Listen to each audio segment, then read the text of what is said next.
नमस्कार, आप देख रहे हैं आंकड़े हमारे, फैसला आपका और मैं हूं आपके साथ मनोज कुमार। आज शो की शुरुआत भारत के यशस्वी प्रधानमंत्री नरेंद्र मोदी से करेंगे। 2014 में बड़ी जीत, फिर 2019 में महाजीत और अब 2024 में तीसरी बार आने का दावा करने वाले प्रधानमंत्री नरेंद्र मोदी को दुनिया भर के ताकतवर नेता सर्वोच्च सम्मान देने लगे। वजह दुनिया भर में लगातार बढ़ती मोदी की धमक। अब सिर्फ देश में ही नहीं बल्कि विदेशों में भी नरेंद्र मोदी के लिए मोदी मोदी की गूंज सुनाई देती है। मोदी ने अपने अभी तक के 9 सालों के कार्यकाल में वो कर दिखाया है जो किसी ने सोचा नहीं था। मोदी आज उस मुकाम पर पहुंच चुके हैं जहां तक बहुतों की सोच भी नहीं जाती। दरअसल प्रधानमंत्री नरेंद्र मोदी रविवार को 73 साल के होने वाले हैं और इस मौके पर देश भर में बीजेपी के कार्यकर्ता जश्न की तैयारी में हैं। तो नरेंद्र मोदी भी राजधानी में दिल्ली समेत करोड़ों लोगों को अपने जन्मदिन पर एक तोहफा देने वाले हैं। मोदी किसको क्या देंगे ये सब आपको विस्तार से बताएंगे, लेकिन इसके पहले आपको बताते हैं दुनिया में मोदी की धाक किस तरह जमती जा रही है। भारत के प्रधानमंत्री नरेंद्र मोदी की नीतियां देश में ही नहीं बल्कि दुनिया में भी काफी मशहूर हैं। हाल ही में एक रिपोर्ट सामने आई है जिसमें बताया गया कि प्रधानमंत्री मोदी का पूरी दुनिया में जलवा कायम है। Decision intelligence company morning consult के मुताबिक प्रधानमंत्री मोदी दुनिया के सबसे पॉपुलर लीडर हैं। उन्हें 76% अप्रूवल रेटिंग मिली। इस लिस्ट में अमेरिकी राष्ट्रपति जो बाइडेन सहित यूके के प्रधानमंत्री ऋषि सुनक भी प्रधानमंत्री मोदी से काफी पीछे।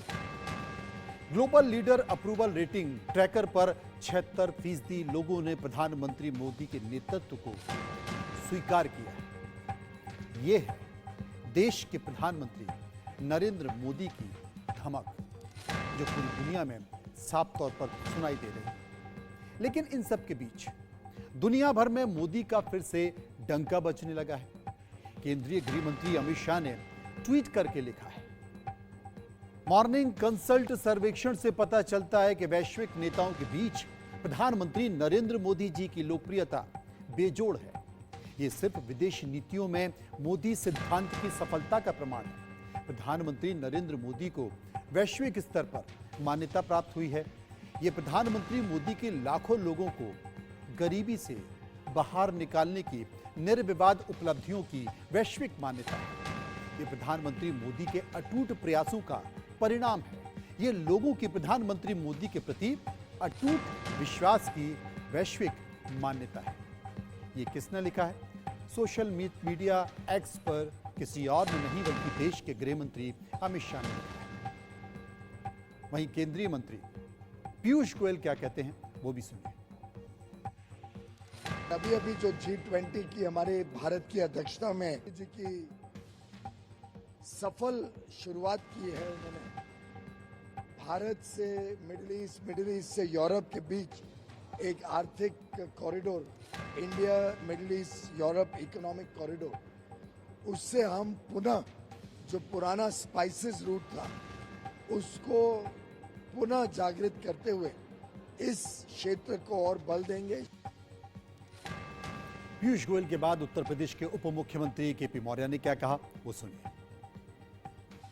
विश्वास का दूसरा जो नाम इस देश में है वो माननीय नरेंद्र मोदी जी का है और वह विश्वास आज तो भारत ही नहीं, हम सब गौरव के साथ ये कह सकते हैं पूरी दुनिया का विश्वास बढ़ा है। पूरी दुनिया के सबसे लोकप्रिय नेता के रूप में, सबसे भरोसेमंद नेता के रूप में उनकी जो ख्याति आज देश देख रहा है, दुनिया देख रही है, ये गौरव की बात है।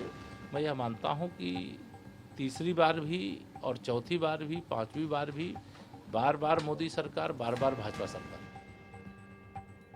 वहीं देश के प्रधानमंत्री नरेंद्र मोदी के जन्मदिन पर मनजिंदर सिंह सिरसा ने क्या कुछ कहा है वो भी सुनिए।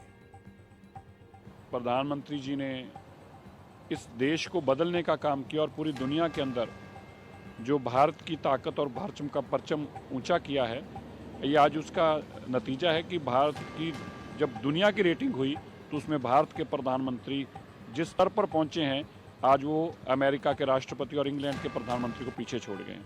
तो मुझे लगता है कि पूरे देश, भारतवासियों के लिए बड़ा ही गर्व का, बड़ा ही खुशी का और हमारे लिए बड़े एक सम्मान की बात है कि भारत के प्रधानमंत्री का देश और रेटिंग, उनकी ग्लोबल रेटिंग जो है वो अमेरिका के राष्ट्रपति से ऊपर है। बात इसके आगे की करते हैं। भारत की राजनीति में चंद लोग ही ऐसी शख्सियतों में शुमार हैं जहां देश में आम जनमानस के बीच बहुत लंबे समय तक अपनी लोकप्रियता को कारगर रूप में बनाए रखने में सफल हो पाए हैं। उन शख्सियतों में प्रधानमंत्री नरेंद्र मोदी ने अपनी एक अलग पहचान बनाई। रविवार को प्रधानमंत्री मोदी 73 साल के हो जाएंगे और इस मौके पर देश भर में बीजेपी कार्यकर्ताओं ने बड़ी तैयारी कर रखी है। आपको ग्राफिक के जरिए प्रधानमंत्री नरेंद्र मोदी की कुछ अनसुनी कहानियों के बारे में बताते हैं जो बेहद दिलचस्प हैं। नरेंद्र मोदी ने किसे कहा था दूसरी मां? मई 2014 में एक भाषण के दौरान उन्होंने बीजेपी को अपनी मां कहा था और पार्टी के घोषणा पत्र की तुलना मां के कहे हुए शब्दों से की थी। प्रधानमंत्री मोदी ने कहा था कि जिस तरह मां की बातें पवित्र होती हैं, उसी तरह पार्टी का घोषणा पत्र या संकल्प पत्र भी पवित्र होता है। नरेंद्र मोदी से अमित शाह की मुलाकात कब हुई? नरेंद्र मोदी और अमित शाह की जोड़ी गुजरात से दिल्ली तक साथ है। बहुत कम लोगों को पता है कि दोनों की पहली मुलाकात आज से करीब 35 साल पहले 1988 में हुई थी। बीजेपी संगठन पर्व कार्यक्रम के दौरान पहली बार अमित शाह नरेंद्र मोदी से मिले। उस दौरान दोनों के बीच 2 घंटे तक मुलाकात हुई, बातचीत हुई। एक और कहानी, मोदी और जेपी की 1973 वाली कहानी। 1973 में देश के प्रधानमंत्री नरेंद्र मोदी ने गुजरात में नवनिर्माण आंदोलन में बढ़ चढ़कर हिस्सा लिया। तब से वो एबीवीपी के सहयोगी और युवा प्रचारक थे। नवनिर्माण आंदोलन हर मायने में एक जन आंदोलन था। उसमें समाज के हर वर्ग के लोग शामिल थे। नवनिर्माण आंदोलन के कारण ही गुजरात में तत्कालीन कांग्रेस सरकार गिर गई थी और उसी दौर में अहमदाबाद आए जयप्रकाश नारायण से नरेंद्र मोदी की मुलाकात हुई। जेपी से मुलाकात ने नरेंद्र मोदी के जीवन पर गहरी छाप छोड़ी। एक और कहानी, 6 साल की बच्ची से आखिर क्यों मिले देश के प्रधानमंत्री नरेंद्र मोदी? नरेंद्र मोदी ने खुद गरीबी देखी। ऐसे में गरीब कल्याण उनका सबसे बड़ा एजेंडा है। केंद्र सरकार में कई सारी योजनाएं भी इसी के इर्द गिर्द घूमती हुई नजर आती हैं। इसकी सबसे बड़ी मिसाल पुणे की 6 साल की बच्ची वैशाली की कहानी, जिसके दिल में सुराग था। उसने प्रधानमंत्री नरेंद्र मोदी को चिट्ठी लिखकर इलाज में मदद मांगी तो नरेंद्र मोदी ने बिल्कुल मुफ्त इलाज का इंतजाम किया और जब वैशाली का इलाज हो गया तो एक बार फिर से उसने खत लिखकर प्रधानमंत्री मोदी को धन्यवाद दिया। बात यहीं पर खत्म नहीं हुई। 25 जून 2016 को जब मोदी पुणे गए तो उन्होंने खुद वैशाली और उसके परिवार से मुलाकात भी की। यह है देश के प्रधानमंत्री नरेंद्र मोदी की देश के लोगों के प्रति संवेदना। और जैसा कि मैंने आपको बताया, जिस शख्स ने खुद गरीबी देखी हो वो गरीबी को बहुत बेहतर तरीके से समझता है। इसलिए 2014 से लेकर 2023 होने जा रहा है, करीब इस 9-9.5 साल के कार्यकाल में अगर आप केंद्र सरकार की योजनाओं को देखें तो ज्यादातर योजनाएं गरीबी के इर्द गिर्द घूमती हुई नजर आती हैं। ज्यादातर योजनाएं गरीबों के इर्द गिर्द घूमती नजर आती हैं, चाहे वो इलाज की हो, स्वास्थ्य से जुड़ी हुई हो, श्री अन्न योजना हो यानी कि अन्न से और खाने से जुड़ी हुई हो, या वो स्वरोजगार से जुड़ी हुई हो, या फिर वो खुद को स्वावलंबी बनाने की योजना है। अब आपको बताते हैं प्रधानमंत्री मोदी के वो कौन कौन से बड़े फैसले थे जिनको लेने के लिए वाकई 56 इंच के सीने की जरूरत है।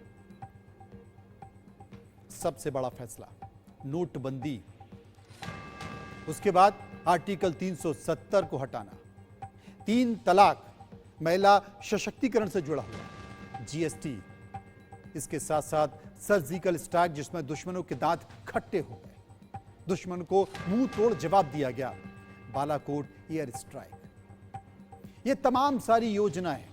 हालांकि इन योजनाओं को लेकर 2019 में विपक्ष ने देश की जनता के बीच जाकर यह समझाने की कोशिश की, यह बताने की कोशिश की कि इन योजनाओं से कोई फायदा नहीं हुआ। तमाम सारी ऐसी योजना जिनका मैंने जिक्र किया वो देश विरोधी थी। तमाम सारी ऐसी योजनाएं, चाहे वो नोटबंदी हो, वो जनता से जुड़ी हुई नहीं थी, वो जनता के हित की नहीं थी, या फिर एयर स्ट्राइक जैसी चीजें, बालाकोट जैसी चीजें जिस पर विपक्ष ने सवाल भी खड़े किए, लेकिन जनता ने सिरे से खारिज कर दिया और 2019 में देश के प्रधानमंत्री नरेंद्र मोदी को एक बार फिर से सत्ता में बिठा दिया। अब आपको प्रधानमंत्री मोदी की कुछ बड़ी उपलब्धियों के बारे में बताते हैं कि उनकी बड़ी उपलब्धियां उनकी सरकार की योजनाओं के द्वारा कौन सी थी, उनकी सरकार के कामकाज के द्वारा कौन सी थी। प्रधानमंत्री किसान सम्मान निधि, प्रधानमंत्री आवास योजना, इसके साथ साथ कोविड-19 में जो टीकाकरण अभियान चलाया गया जिससे करोड़ों लोगों की जान जाने से बची, और हाल ही में G20 का सफल आयोजन जिसमें इसी देश की जमीन पर, देश की राजधानी दिल्ली पर खड़े होकर G20 का सफल आयोजन किया गया, जिसने अंतरराष्ट्रीय मंचों पर भारत की धमक को मजबूत किया। इसके बाद चंद्रयान 3, शायद ही कोई देश होगा जिसने चांद पर पहुंचकर अपनी इस तरीके से उपस्थिति दर्ज की। तमाम सारी चीजों के बीच बहुत सारी योजनाएं, आयुष्मान योजना जो गरीबों को इलाज करने में मदद करती है। आपको याद होगा तमाम सारी ऐसी रिपोर्ट आई हैं कि अगर एक गरीब आदमी, एक किसान, एक साधारण आदमी अगर बीमार पड़ता है तो करीब 10 साल तक वो कर्जदार हो जाता है, क्योंकि अगर वो अस्पताल में गया तो उसका बिल कितना आएगा ये कहा नहीं जा सकता, बीमारी कब ठीक होगी ये कहा नहीं जा सकता। इसलिए आयुष्मान योजना उन गरीबों के लिए वरदान साबित हुई है। उज्ज्वला योजना, तमाम ऐसी बहनें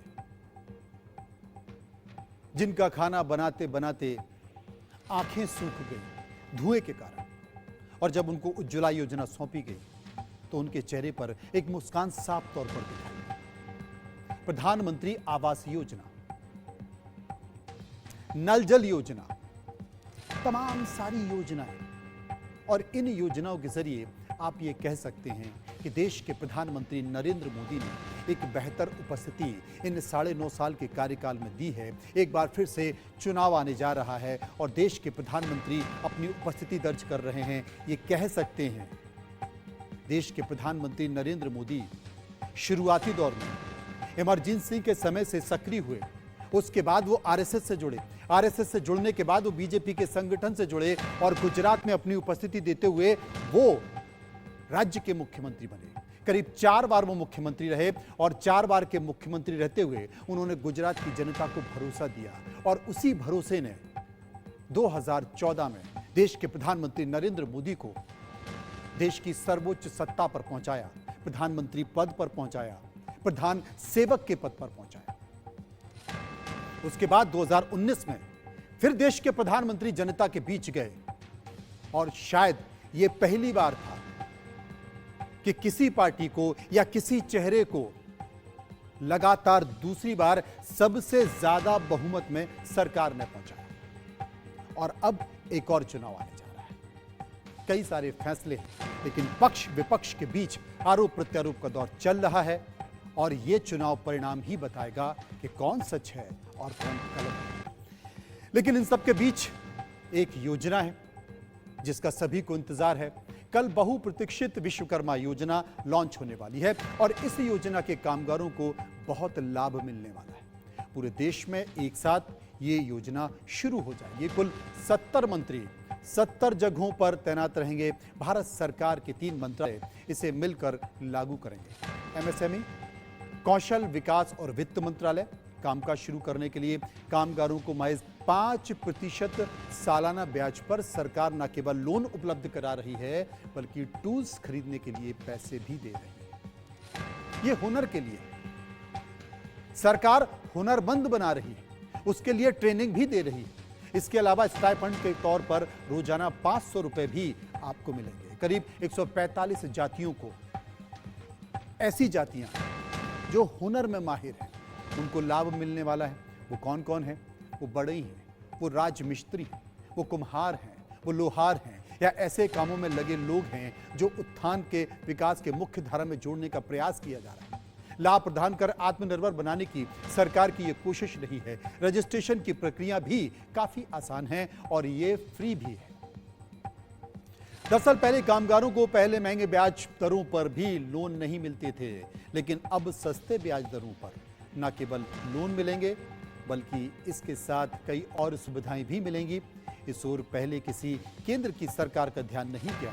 एक तरह से इन वर्गों के लोगों को प्रधानमंत्री नरेंद्र मोदी के जन्मदिन पर कल रिटर्न गिफ्ट मिलने जा रहा है। रिटर्न गिफ्ट इसलिए हम कह रहे हैं क्योंकि केंद्र में एनडीए की सरकार को लाने में इन वर्गों की एक बड़ी भूमिका निभाई थी और ये वो वर्ग हैं जिन्हें कोई नहीं पूछता। ये वो वर्ग हैं जो स्वावलंबी बनना चाहते हैं। ये वो वर्ग हैं कि अगर आप बस केवल इनका हाथ पकड़ लो तो ये स्वतः ही आत्मनिर्भर हो जाते हैं। वो अभी भी आत्मनिर्भर हैं, लेकिन बस उन्हें थोड़ी सी जरूरत है। जरूरत इस बात की तो कोई 2 कदम आगे बढ़े और उनका हाथ पकड़ ले। और कल देश के प्रधानमंत्री नरेंद्र मोदी के जन्मदिन पर केंद्र सरकार बस इन्हीं हुनरमंद लोगों का हाथ पकड़ रही है। आपको मालूम है कि वित्त मंत्री निर्मला सीतारमण ने केंद्रीय बजट 2023 में पारंपरिक कारीगरों और शिल्पकारों के लिए अपने उत्पादों को एमएसएमई मूल्य श्रृंखला के साथ एकीकृत करने की योजना की घोषणा की थी। इस योजना से उन्नत कौशल प्रशिक्षण, आधुनिक डिजिटल तकनीकी, ब्रांड प्रचार, स्थानीय और वैश्विक बाजारों के साथ जुड़ाव, डिजिटल भुगतान और सामाजिक सुरक्षा लाभ भी दिखता है। इस योजना के बारे में प्रधानमंत्री ने कहा था कि सरकार देश के प्रत्येक विश्वकर्मा को समग्र संस्थागत सहायता प्रदान करेगी। इसके आसान ऋण, कौशल, तकनीकी सहायता, डिजिटल सशक्तिकरण, ब्रांड प्रचार, विपणन और कच्चा माल सुनिश्चित होगा। अब वो समय बेहद नजदीक है जब हमारे कामगार किसी पर निर्भर नहीं रहेंगे बल्कि सरकार से मिले लोन से अपने हुनर के साथ अपनी जिंदगी को संवार पाएंगे और आत्मनिर्भर भी बन पाएंगे। विश्वकर्मा श्रम सम्मान कार्यक्रम में उत्तर प्रदेश के मुख्यमंत्री योगी ने कामगारों को किट बांटी है। कल विश्वकर्मा योजना का शुभारंभ होने वाला है। इसको लेकर उन्होंने एमएसएमई विभाग को कई जरूरी निर्देश भी दिए हैं। मुख्यमंत्री योगी एमएसएमई क्षेत्र हेतु 50,000 करोड़ के मेगा ऋण वितरण समारोह में क्या बोले हैं, एक बार सुनिए। कि सृष्टि के शिल्पी और नए भारत के शिल्पी प्रधानमंत्री मोदी जी का जन्मदिन एक ही दिन पड़ रहा है।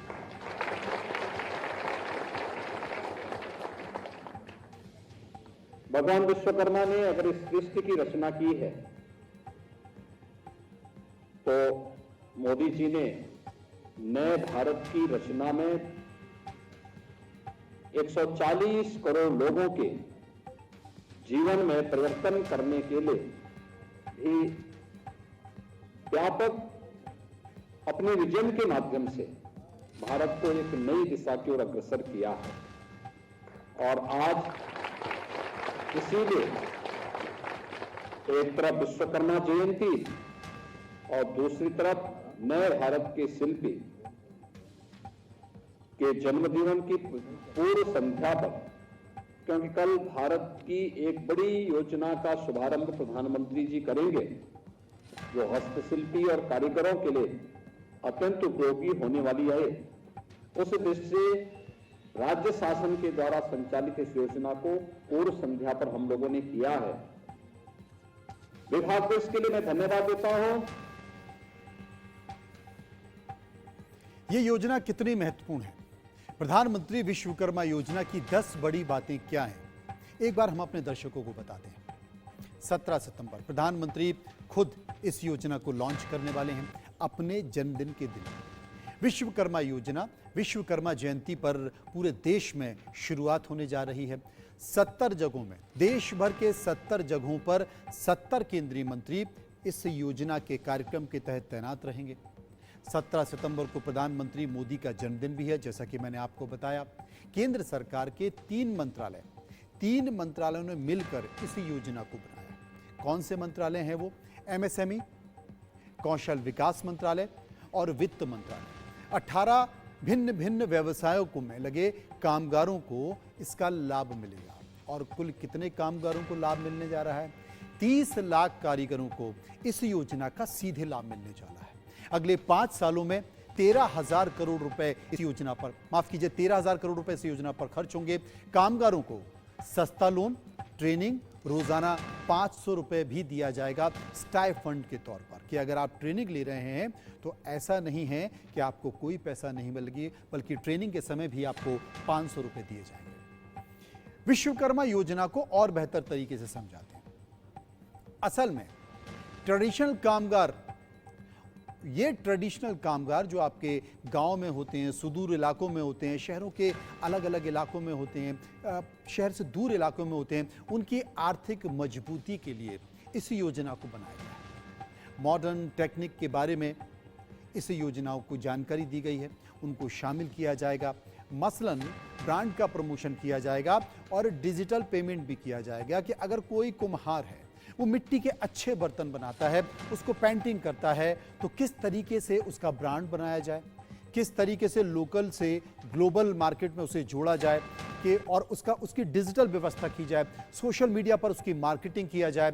कामगारों को सोशल सिक्योरिटी भी देने की बात की गई। यानी कि अगर आप किसी सुदूर, उदाहरण के तौर पर छत्तीसगढ़ में बैठकर अगर आप कोई हैंडीक्राफ्ट का काम कर रहे हैं, या झारखंड में बैठकर हैंडीक्राफ्ट का काम कर रहे हैं, या कर्नाटक में बैठकर आप चंदन की लकड़ी की कुछ बनाते हैं, खिलौने बनाते हैं या मूर्तियां बनाते हैं, लेकिन आपको कोई नहीं जानता, आप जो तमाम ठेकेदार हैं उन्हें बेच देते हैं, आपको कुछ नहीं मिलता, लेकिन जो बीच के बिचौली हैं वो ज़्यादा लाभ कमाते हैं।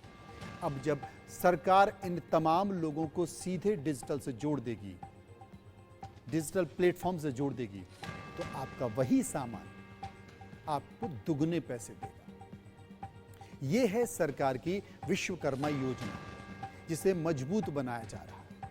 अब इसमें हैं कौन कौन, किसे इस योजना का फायदा होने वाला है, ये आप सुनिए।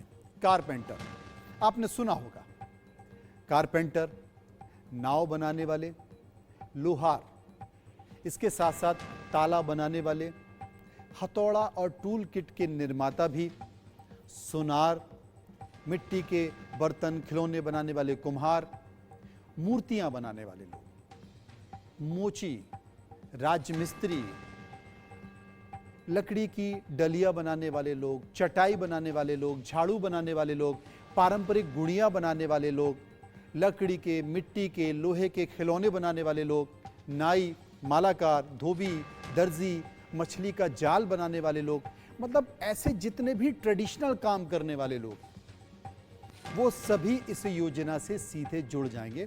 यही है प्रधानमंत्री विश्वकर्मा योजना। और केंद्र सरकार ने इन वर्गों के लोगों को ध्यान में रखते हुए जो पारंपरिक काम करते हैं, चूंकि अब धीरे धीरे एक बड़ी संख्या है लोग ये काम छोड़ रहे हैं। काम इसलिए छोड़ रहे हैं क्योंकि इन्हें कोई ऐसा प्लेटफॉर्म नहीं मिल पा रहा जहां पर जाकर उन्हें कोई सोशल सिक्योरिटी मिल पाए, सामाजिक सुरक्षा मिल पाए, कोई मदद मिल पाए, अपना धंधा शुरू करने के लिए थोड़ा सा पैसा मिल पाए। सरकार ने ऐसे लोगों को ध्यान में रखते हुए प्रधानमंत्री विश्वकर्मा योजना शुरू की है। सरकार ने चिन्हित भी किया है। सरकार ने चिन्हित करते हुए यह माना है कि इस योजना से, सरकार की इस योजना से करीब 30 लाख परिवारों को फायदा होगा। जो तस्वीरें आप देख रहे हैं वो वही तस्वीरों से जुड़े लोग हैं जो इस तरह का काम करते हैं। तो मैं जिसका जिक्र कर रहा था कि सरकार ने चिन्हित क्या किया, करीब 30 लाख परिवारों को फायदा होगा। एक परिवार से एक को सहायता मिलेगी। गांव में एक कॉमन सर्विस सेंटर भी बनाया जाएगा। कॉमन सर्विस सेंटर में रजिस्ट्रेशन राज्य सरकारें खुद करेंगी, वो मदद करेंगी रजिस्ट्रेशन करने के लिए, और सारा खर्च इसका केंद्र सरकार उठाएगी और राज्य सरकारों को उसका पैसा भी दिया जाएगा, उस योजना के मद में पैसा भी दिया जाएगा। आवेदन करना लेकिन जरूरी है। आपको आवेदन करना पड़ेगा इस योजना के लिए, क्योंकि बिना आवेदन किए आपको वो सहायता नहीं मिल पाएगी। आप चिन्हित कैसे होंगे, आपको आधार जैसी चीज़ों को उसमें जोड़ना होगा, क्योंकि आप इस योजना के तहत आपके प्रोडक्ट को सरकार लोकल से ग्लोबल बनाने की कोशिश कर रही है। उसको तमाम सोशल मीडिया प्लेटफॉर्म पर भी डालेगी। सरकार ने एक इसके लिए बाकायदा ऐप भी बनाया है। तो आप जिन चीज़ों को बना रहे हैं, जिन कलाकारी, जो छोटी छोटी चीज़ें हैं जो आपके लिए कला हैं, जिनका अंतर्राष्ट्रीय बाजार में बड़ा महत्व है, उनकी कीमत भी बहुत ज़्यादा मिलती है, इसलिए उनका एक ऐप के ज़रिए, डिजिटल व्यवस्था के ज़रिए उनको प्रसारित किया जाएगा, जिसका सीधा फ़ायदा इन कलाकारों को होगा। इसलिए आवेदन करना भी ज़रूरी है। इसके लिए उम्र 18 साल या उससे अधिक होनी चाहिए। आधार कार्ड ज़रूरी है, पहचान कार्ड ज़रूरी है, मूल निवासी प्रमाण पत्र ज़रूरी है। इसके साथ साथ आपका मोबाइल नंबर उसमें जोड़ा जाएगा, जाति प्रमाण पत्र होना चाहिए, बैंक अकाउंट या बैंक की पासबुक होनी चाहिए और पासपोर्ट साइज़ का फ़ोटो भी होना चाहिए। हम ये इसलिए आपको बता रहे हैं जिससे आपको बेहतर तरीके से इस योजना का लाभ मिल सके, क्योंकि बहुत से ऐसे लोग हैं जो देख तो लेंगे इंडिया न्यूज़ पर इस खबर को समझ तो लेंगे, लेकिन उन्हें पता चलना चाहिए कि आखिर कैसे आवेदन होगा, किससे संपर्क किया जाए, किसी के पास पहुंचा जाए और इस योजना में ऐसा क्या क्या है। अब जातियों का गणित समझिए, ये योजना क्यों है। विश्वकर्मा योजना में 145 जातियां हैं। चौंक गए ना? इसलिए सरकार के ध्यान में ये योजना आई। 145 जातियां हैं जो देश की कई सीटों पर ये जातियां असरदार हैं, और सरकार ये मानती भी है कि अगर 145 जातियों से जुड़े हुए ये लोग, क्योंकि 30 लाख परिवार हैं और 30 लाख परिवार जब इससे जुड़ेंगे तो एक बड़ी संख्या होगी, इससे सरकार की लोकप्रियता भी होगी और बीजेपी पार्टी को भी फायदा मिलेगा, तो राजनीतिक लाभ भी है। इन सब के साथ साथ इन जातियों को अक्सर बैंकों से लोन नहीं मिलता है, क्योंकि इनके पास सामाजिक सुरक्षा नहीं है। क्योंकि बैंक में आप लोन लेने जाते हैं तो आपको कुछ ना कुछ बैंक में रखना पड़ता है, गारंटी देनी पड़ती है, इसलिए इन लोगों को लोन नहीं मिलता है। अब जब लोन नहीं मिलता है तो आप क्या करेंगे? इस योजना में आपको लोन मिलेगा और गारंटी देने की कोई ज़रूरत नहीं। लेकिन इस विश्वकर्मा योजना को, जिसको देश के प्रधानमंत्री अपने जन्मदिन पर लॉन्च करने जा रहे हैं, 145 जातियों से जुड़ी हुई योजना, करीब देश के 30 लाख परिवारों के लिए महत्वाकांक्षी योजना। इस पर एक हमने रिपोर्ट भी तैयार की। वो रिपोर्ट क्या कहती है, देखिए।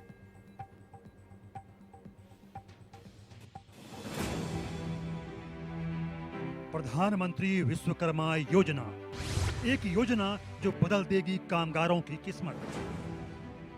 दरअसल देश के बड़े तबके को अपने कामकाज शुरू करने के लिए जीवन में बड़ी मुश्किलें थी। कामकाज तो छोड़िए, टूल्स खरीदने के लिए भी पैसे नहीं होते थे, बैंक लोन नहीं देता था, लोग चाहकर भी अपने रोजगार को आगे नहीं बढ़ा पाते थे। भले ही केंद्र सरकारों की कितनी भी योजनाएं आई हों, लेकिन इस ओर किसी का ध्यान नहीं गया। लेकिन पीएम मोदी का जब इस ओर ध्यान गया तो इन तबकों के विकास और जीवन में तरक्की के लिए विश्वकर्मा योजना की उन्होंने पूरी रूपरेखा ही बना ली। विश्वकर्मा योजना की चर्चा यूं तो इसी साल बजट सत्र के दौरान हो गई थी, लेकिन 15 अगस्त को लाल किले से प्रधानमंत्री मोदी ने इसे लॉन्च करने की घोषणा कर दी। परंपरागत कौशल्य से रहने वाले लोग जो औजार से और अपने हाथ से काम करने वाला वर्ग है, हमारे सुथार हो, हमारे सोनार हो, हमारे राजमिस्त्री हो, हमारे कपड़े धोने वाले काम करने वाले लोग हो, हमारे बाल काटने वाले भाई बहन परिवार हो, ऐसे लोगों को एक नई ताकत देने के लिए विश्वकर्मा जयंती पर विश्वकर्मा योजना लॉन्च करेंगे। दरअसल ये योजना रूरल इकोनॉमी के लिए वरदान साबित हो सकती है। कामगारों को बिजनेस के लिए न केवल क्रेडिट सपोर्ट मिलने वाला है, बल्कि सालाना केवल 5% ब्याज पर पहले चरण में 1 लाख का लोन मिल जाएगा। साथ ही नए टूल्स खरीदने के लिए भी सरकार पैसे देगी। विश्वकर्मा योजना में डलिया, चटाई, झाड़ू बनाने वाले, पारंपरिक गुड़िया और खिलौने बनाने वाले से लेकर नाई, धोबी, दर्जी, मछली का जाल बनाने वाले सभी को लाभ मिलने वाला है। कुल 145 जातियां हैं जिन्हें इस योजना का सीधा लाभ मिलेगा और अब लोन मिलने से रोजगार शुरू करने में इन्हें काफी आसानी हो जाएगी। विश्वकर्मा योजना में पूरा खर्च केंद्र सरकार कर रही है। कॉमन सर्विस सेंटर से इसका फ्री रजिस्ट्रेशन भी बड़ा ही आसान है। 18 साल से अधिक उम्र के लोग आधार कार्ड, पहचान पत्र, मोबाइल नंबर और जाति प्रमाण पत्र के माध्यम से आसानी से योजना का लाभ ले पाएंगे। प्रधानमंत्री जी की मेक इन इंडिया योजना तो बहुत ही अच्छी तरीके से सक्सेसफुल हो चुकी है। अब हमारे पास आ रही है पीएम विश्वकर्मा योजना, जो कि कल 17 सितंबर को ये प्रधानमंत्री जी लॉन्च करने वाले हैं। इसका अनाउंसमेंट बजट जो हमारा 2023-24 था उसमें हो चुका है और इसका हम समझें तो 2027-28 तक ये चलने वाली है। छोटे मोटे कामकाज करने वाले सीधे तौर पर कभी सरकार की नजर में नहीं आ पाते थे। इससे देश में ना कौशल विकसित होता था और ना ऐसे लोगों के जीवन में तरक्की हो पाती थी। मगर अब बहुरेंगे लाखों लोगों के दिन। विश्वकर्मा योजना से होगा नव भारत का निर्माण। Bureau report, India news.